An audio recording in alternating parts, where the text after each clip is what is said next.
Her doctor told her, "Thank goodness you're a yoga instructor because you're going to do very well with your cancer diagnosis."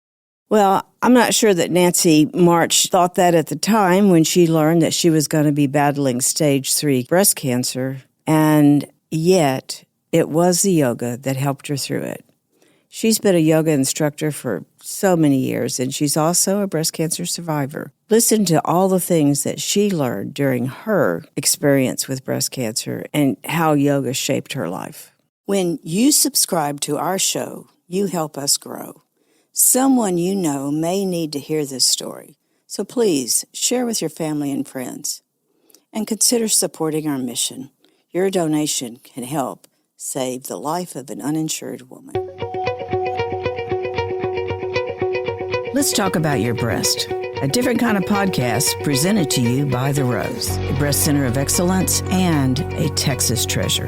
You're going to hear frank discussions about tough topics, and you're going to learn why knowing about your breast could save your life.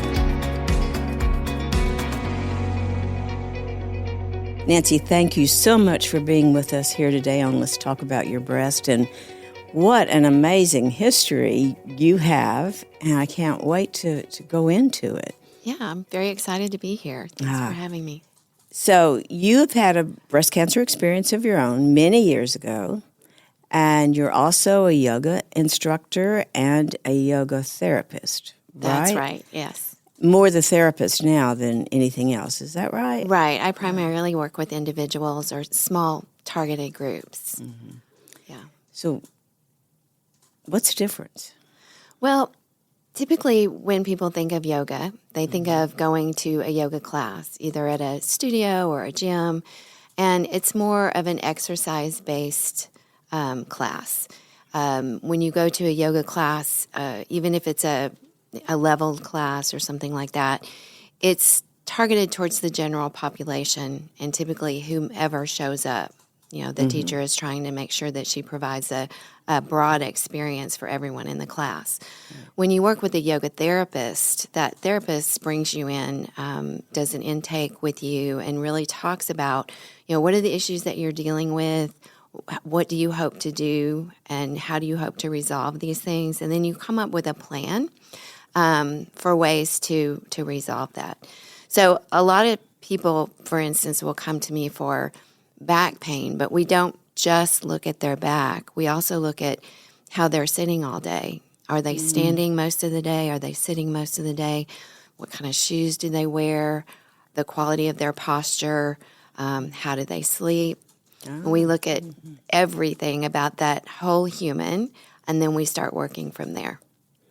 And you also work with people who have chronic diseases or illnesses of some kind that go on and on? Right. And so in those cases, it's not that you'll necessarily find a cure, but we can heal. And our healing always begins within, you know, our own interest and ability to support ourselves.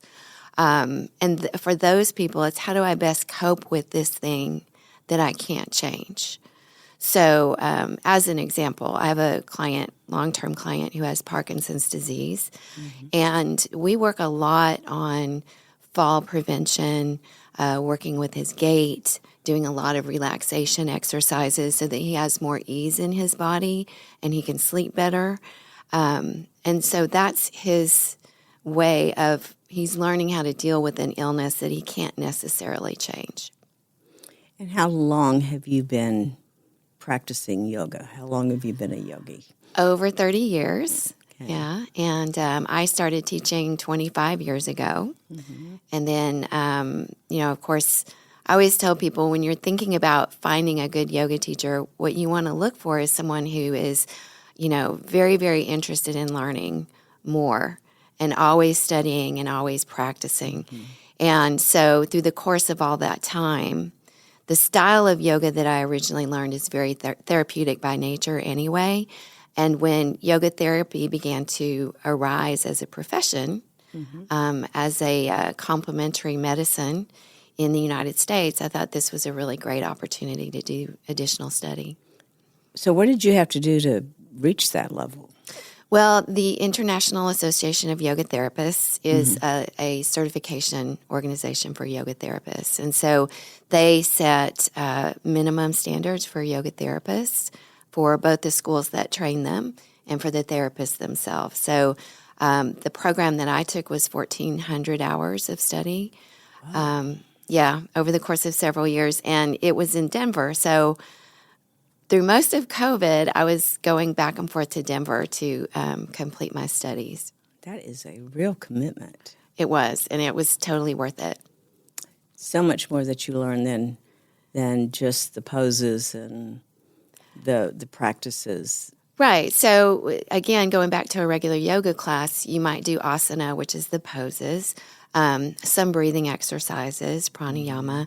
You might do a little bit of meditation or centering, maybe some yoga nidra at the end of class to end class. But in addition to those types of things, we really go in depth into the philosophy, the history of yoga, which is 5,000 years old. My particular program was very heavily influenced by Ayurveda, so I had that little extra component. And we learn about pathology, and we do deeper studies in anatomy and physiology. And that's very different than what we think of in the medical world, because what little bit I remember when I was doing yoga and when I taught it for a very short time, it really had to do with knowing the different functions of the body and how it all comes together. And I had a great teacher who was very much into making sure we understood why we were doing certain things, and that was so helpful. I think I told you I've been out of my practice for a while, and you said, "Oh no, you haven't. You're still a yogi," or something like that, and it made me feel so good because life gets in the way a lot of times with anything that we're doing. And just meeting you, and I have to tell you, I picked back up my little morning practice. Oh, good, it's not a big yes. deal yet, Yeah. But I haven't been real balanced. I haven't been. It's so what's the word? It's like a metaphor, because when I can get back into my balancing exercises, I feel more balanced. And I know that may not make any sense to a lot of people, but it's true. Right. And when I go back into my belly breath and my those things that I know how to do, come on, but have forgotten, and find myself breathing up here all the time, that's hard on the body. That's hard on our nervous system. Well, and there's so much about the breath, the awareness. And really, if you think about it, the big difference between exercise and yoga is that level of awareness. And the more we practice, the more we become attuned to our bodies, which I think is very, very important. I mean, especially we're talking about breast cancer. When we notice changes in our bodies, it's very important to be attuned, to recognize the change, and then also to be, aware enough to do something about it, to go have it checked out, to be sure it's okay. And that's, a really big thing. So how did you find your cancer?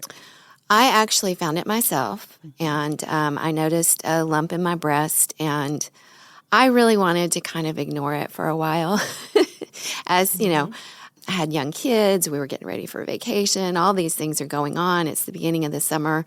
But I spoke with a friend, and she said, why? Why are you waiting? So I thought, okay, she's right. So I went in and I had it checked. And this is what I think one of my biggest lessons from my experience is: you have to learn to advocate for yourself. I went in, I had an ultrasound and a mammogram. I saw a healthcare provider, and I was misdiagnosed. I was told that, no, this is nothing to worry about. Come back in a year. And so I really wanted to think that was, okay, because I had things to do. But it kept bothering me. And it was just this nagging thing at the back of my mind that, you really need to go take care of this. So I did end up going back, and I saw my usual doctor. And she looked at me and said, I don't care what this is. It needs to come out. And this was Friday afternoon, because weird things always happen on Friday afternoon when you can't do anything about it, right? And when I got up to the front desk to make an appointment to see a surgeon, they said, we have an appointment for you at 9 a.m. Monday morning. And I knew in that moment that I was in trouble. Yeah. So that was my first clue, my first hint. Yeah. Yeah. Oh, I can just imagine all the things that were going through your head. How old were your children then? My daughter was in 6th grade and my son was in 8th. No, he was in 6th. She was in 4th. So you had young children, all of the demands that women have going on at that time, and you were young yourself. I had young children. I owned a yoga studio at the time, so I was working that, and there was a very busy, very healthy lifestyle, you know, and then all of a sudden I'm perfectly healthy, except I have cancer. Right.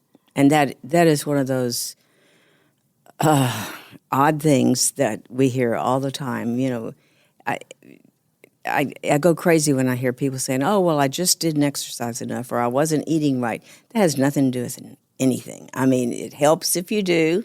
Right. Absolutely. But at the end of the day, cancer's going to be there. It's going to be there. So you can't waste energy blaming anything or anyone, especially yourself, when you have that diagnosis. So now that's been many years ago. What kind of treatment did you have?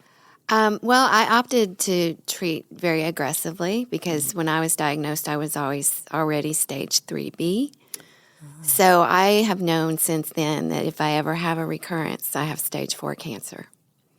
Yeah. So I had a bilateral mastectomy.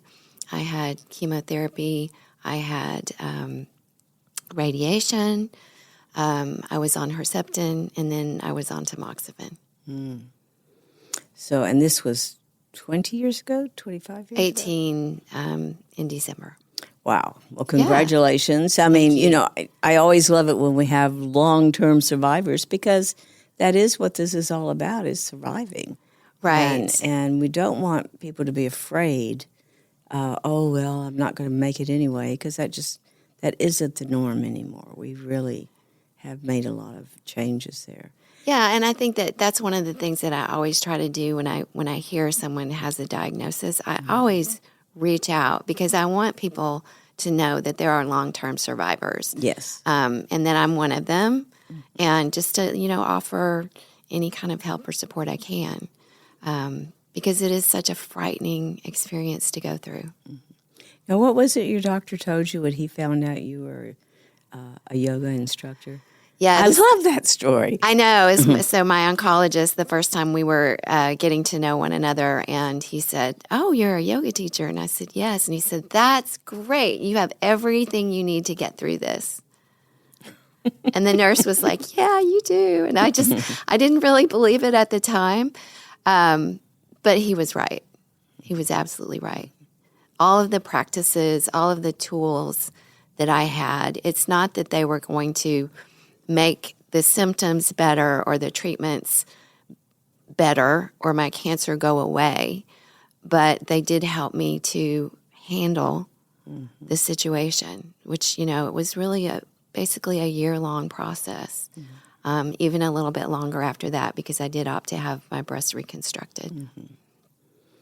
Well, I can see how that would help, but put it in different words for our audience. What exactly did it help you do or get through or change your body, or what was the difference? Well, I think part of it is part of practicing, a long-term practice is that you start to develop a certain level of acceptance of whatever is happening. You don't necessarily ignore it. You don't necessarily try to force any change on it, but you just can sit with it. So being able to sit with it and just, you know, think to give yourself the time to rest, to just not force yourself to do anything. I met a lot of people who really pushed their way through cancer. That wasn't going to work for me because I was exhausted. You know, that stage of your life, you're tired. But also, I continued my practice But because I had developed that level of self-awareness, I soon realized, my practice isn't going to be the same every day. And certainly some days, the entirety of my practice was just to show up on my mat and stay in child's pose for 20 minutes. Because that's all I really felt like I could do that day. And then other days when I went in and I sat down on my mat, I felt like I could do a more strenuous practice. So I had a better understanding of that awareness. There was one point where I kind of had a panic attack in an MRI. And of course, you can't get up and run, right? So I started practicing some breathing techniques. And so just focusing on the breath for 20 minutes, just breathing in and breathing out and relaxing on the exhalation. And that's what got me through that panic. Right. Once you do that and it works, you realize you can do it again and again and again. So if bad news comes, you can breathe through that and you're going to be okay. And you're going to be calm enough to figure out what your next step will be. And sometimes just, the meditation on healing your body and knowing that your body can heal itself. Because, I know you're aware, the treatment sometimes feels like it's the worst part. The worst part, right. Yeah. Right. But don't you think, something you just said made me realize that because you're so aware of your body and the yoga puts you in a different state, it does. It does. Then the body can do what it's supposed to do. Right. And a lot of it is bringing equilibrium into the nervous system. Mm-hmm. So, there's in our society in particular with a lot of my clients, they kind of get stuck in hyperdrive with their nervous system. So when they do finally slow down to do some kind of relaxation, they might reduce some of that, nervous energy, but they don't always come down to a state of relaxation on a regular basis. So it's constantly an exercise in bringing that stimulation down to a manageable level. Whereas the ideal thing is that we're always at that even state with our nervous system. And as we're living here, we're building up our resources, our personal resources, so that when there is a challenge, we might have a spike in the nervous system, but then we have the tools to sort of mitigate that and bring ourselves back down to equilibrium. Mm-hmm. We might have a dip in energy, a dip in our nervous system regulation, but then we can also bring it back up to that neutral state again. So, Nancy, the other part that I heard was you gave yourself permission just to go to the mat. Right. That's huge. I think because we were all so competitive and I've got to do this and I've got to do that, I do think our greatest competition's within ourselves. I could do this yesterday, but I didn't do it today, and we start all that beating up on ourselves or whatever. But right. You gave yourself, and your practice gave you that, understanding that was as much as you were going to do, and that was fine. Well, it's the understanding. It's the value of a practice, and this is why we call it a practice, not a perfect, right? The value of the practice is that you show up every day. Not everybody makes every day. But you show up as often as you can to just be there. And then you allow your practice to unfold. And I love that. It takes practice to get to that point. Mm-hmm. And then it also takes acceptance. Mm-hmm. Sitting there on your mat for 5 minutes, asking yourself the questions, how do I feel today? What do I have going on later? Do I need to conserve my energy? Or can I, really go all out and take a nap afterwards? Or am I just really so tired today that I just need to rest? Maybe I just do Shavasana that day. And it's giving yourself permission to make those decisions and based on the acceptance of where you are that day. So explain to us that pose. Okay, so child's pose is when or Shavasana? Both of them. Okay. Child's pose is when you're on the ground, on your knees, folded over with your forehead on the ground or on a block or a cushion. And you can have your arms extended forward, which is a little more energizing, or you can tuck your arms around your body, which is a really relaxed pose. And it's kind of like the fetal position, but you're resting on the ground. That little bit of pressure on the forehead is very calming for the nervous system.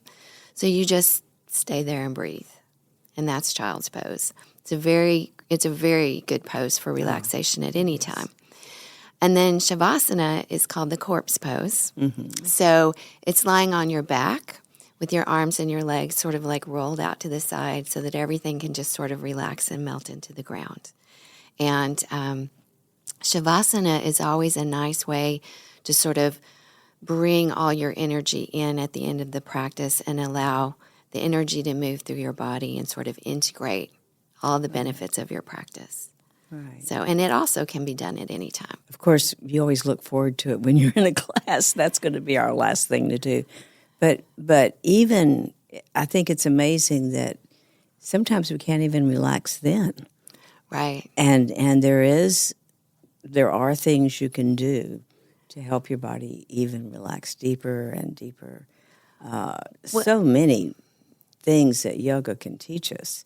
Right, and that's part of my goal as a yoga therapist when I work with someone is to help them build up what I call their yoga toolbox. So when I have someone in a session who wants to do an extended shavasana or a yoga nidra, I walk them through a guided relaxation. And so part of what I'm doing is I'm teaching them how to relax different parts of their body progressively until their whole body is relaxed. That's a tool that they can take with them, that they can use at any time. The breath exercises in an MRI, that's something that someone can take with them. And it doesn't require equipment or a gym or anything like that. But these are life lessons. When we talk about taking yoga off the mat, that's the kind of thing that we're talking about. Right. And they're things that can support ourselves, our nervous system, our health on all levels. And they're easy. They are, yes. Yeah, they're easy. Yes, hearing you talk about it. Some are just like the forward fold. What's the real name for that? Where The standing forward fold. I just call it standing forward fold. I know. But that one alone can help you. I mean, I've been in my office many times and just had to stop and do that. Right. Because that will get you centered again. Yeah. And it's like the tree pose will help you get balanced. But, I learned a long time ago, I don't have to do the whole tree pose. If I can just get myself to stand still and move that one leg out a little bit. I know you know what I'm talking about, but I wish I could convey to the audience how it's almost empowering. But it's also, gosh, your body could do this. It is so. It's almost like a assurance that you're here. Yeah. And your body's strong, and you can do certain things. And even when you can't, there's no judgment. It's just, this is not my day to do that. Yeah, and that's one of the beautiful things about yoga is that anyone can practice yoga. And you just have to have the right guidance. And so a lot of people, automatically when I tell them what they do, they're like, oh, I could never do yoga. I have an 86-year-old client. Her yoga practice doesn't look like somebody else's yoga practice. Right. It's different. But we work a lot on breath. We work a lot on gait. We work on fall prevention also, being aware in her body. And we talk about lifestyle because as a yoga therapist, that's a big part of, how much water are you drinking and what kind of food are you eating? Because we can make choices about those things as well, not just the way we move our bodies. But it is very empowering to know that you can show up for the mat for your practice, and it doesn't necessarily have to look like someone else's. Right. And this is why I always encourage people, if you go to a yoga class that's too much or too hard, go to another one. Mm-hmm. It's like the breakfast aisle at the grocery store. There's 500 boxes of cereal, and you might pick one that you don't like, but then you have 499 other boxes to try. Absolutely. So yes. there's all styles of yoga. There's all styles of teachers. And if you want to learn more about the deeper practices, yoga therapy is a great way to do that. So when someone goes into yoga therapy, are they in it forever? Or is it a short? I mean, I know everybody's different, but how long do you normally spend with someone?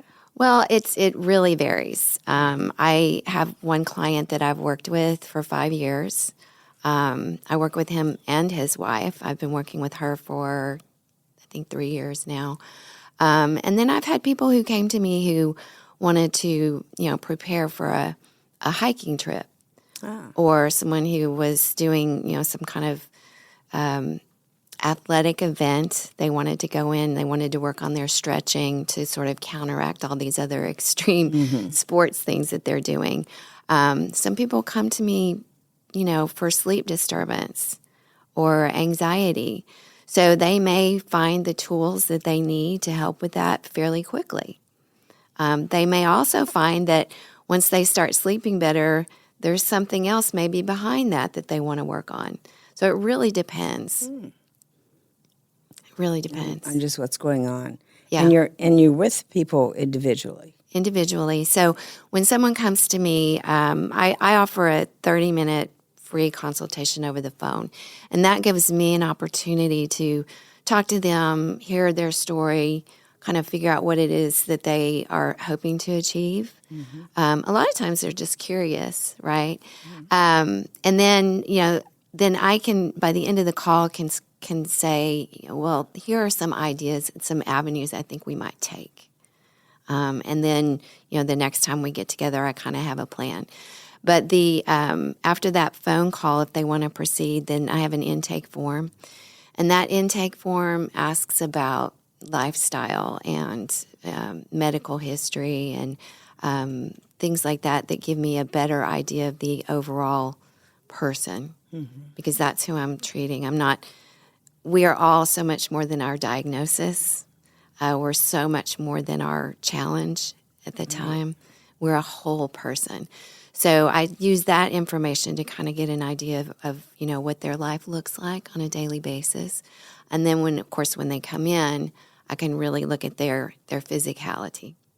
And, posture is a really big thing, which I think since COVID, because everyone was home, like sitting on their couches all the time and working, Right. in environments that were different, a lot of people come to me with back pain.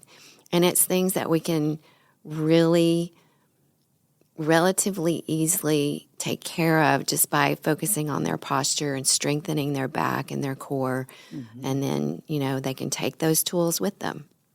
How does someone find you? I am on Facebook, LinkedIn, Instagram, and they just can shoot me a message or an email. I also have, of course, a newsletter that I'm more than happy to send out to anyone. Oh, okay. And call me. So this is not something that you'd have to have a referral from a physician or anything like that? No, not at all. And also, now that you bring that up, as a yoga therapist, I can work with a physician or work with a different kind of therapist and share notes and information if that's what the client wants to do. And we really, highly encourage that because absolutely. As a profession, we want to really be that support, Right. for clients who also have, they're going through medical issues. Right. Well, how fascinating. So here It you is. are, 18 years out, Yes. and now helping so many people find a better way of managing whatever's going on in their life, as well as healing. I just think I think our bodies can do so much more if we just know how to get it in that frame Yeah. of, it's not just even mind, it's a being. It is. And I think, when we really boil it down, it's having enough love for ourselves to believe that we deserve to do these things for ourselves, to support ourselves in this way. And that includes, the medical things that we have to go through and all the other ways that we support ourselves through whatever challenges we're going through. But it comes down to loving ourselves enough. Yes. Oh, that's great advice. Gosh.